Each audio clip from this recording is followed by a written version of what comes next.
What's going on, real sales talk friends? It's midweek and it's time for another episode of Tech Talk. This is Tech Talk 009, and I've got a really interesting article that I want to share with you from sales coach and trainer Mike Weinberg. I came across this. I'm on his email list, and so he'll send out periodic emails when he writes a blog post.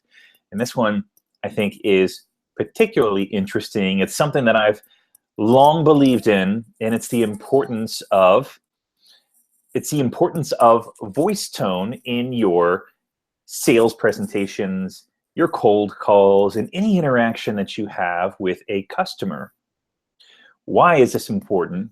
You say, well, it's important because you want to come across as authentic and not too scripted. You also want to come across as entertaining, not as being entertainment, but not being what's a good way to put it? You don't want to come across as monotone. That's what I'm talking about. That's the word I'm looking for. So in this article that I'll talk about, for those that are watching the YouTube version of this, I'm going to share my screen here in just a moment. But in this particular article, might give some really simple tips on how to make sure that you're communicating with the right tone. And this is actually something that I learned a lot about. Many of you don't know this, but I used to be in a music academy. I lived in Europe. I traveled Europe in a tour bus with 30 people from around the globe, and we were performing a 3-act musical. Well, one of the things that they teach you in theater is tone and tonality, inflection in voice, and how it's important to communicate the right character that you are playing. And there's different tones and different inflections for different types of characters. So you should be able to see my screen now. Again, this is from Mike Weinberg, newsalescoach.com, and it's one of his recent blog post from October, telephone prospecting tips number 2, the importance of voice tone. So there's a few takeaways from this. Number one of the things that he makes clear is that how you sound matters a lot. And one of the worst things that you can do as a salesperson is sound too salesy or over-enthusiastic to talk to someone.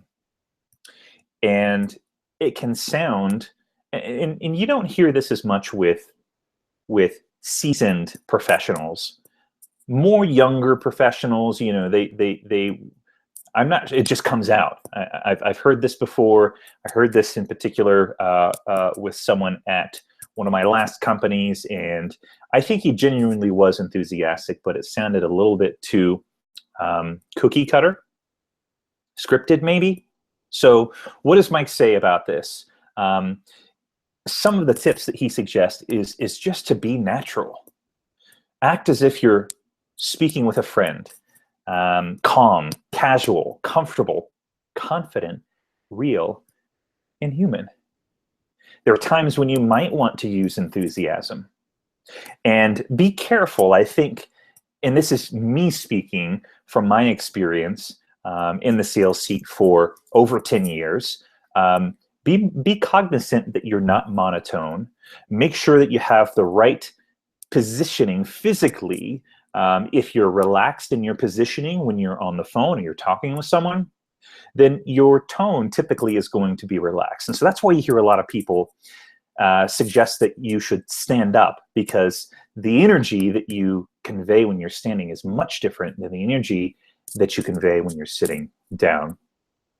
Now, one of the other things I think that can be really key is know when to get soft and calm and quiet, and know when to communicate that enthusiasm, that excitement, and that passion.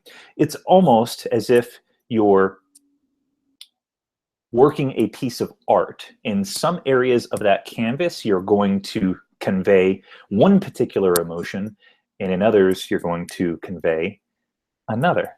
So it's really, really key to be cognizant. And one of the things that Mike suggests as to how to improve this, or maybe you're not sure of how you sound, have a friend or a colleague listen to your next sales call. One of the other things Mike suggests is to record yourself and listen to that back over again. Now, one of the things that I get the pleasure of doing with this particular show is I'm the one that's taking the video, separating the video from the audio, and taking the audio and then uploading that to our syndicate. So I get to hear my voice often.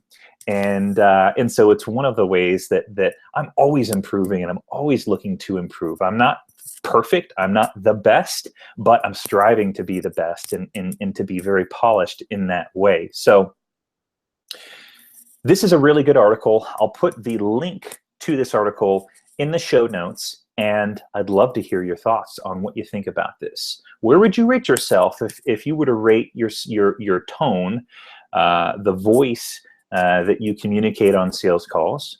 If you were to rate from a scale from 1 to 10, where would you rate yourself?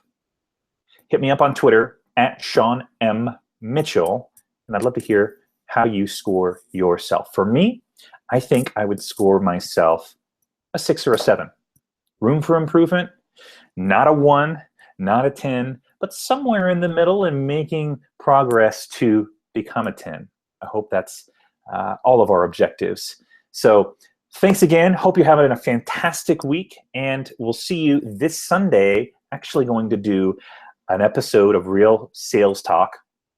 It'll be like episode 10.5 or something like that, 10.5, because we skipped an episode somehow. I realized that last week, a couple of months ago. So we're going to do a makeup or a make good. I don't know what the topic is going to be, but I promise it'll be good. And by the way, if you haven't listened to last week's episode, Henry and I announced a massive, massive update that you'll definitely want to be caught up to speed on before this Sunday. We'll see you on the next Real Sales Talk. This is Tech Talk 009. Talk to you soon.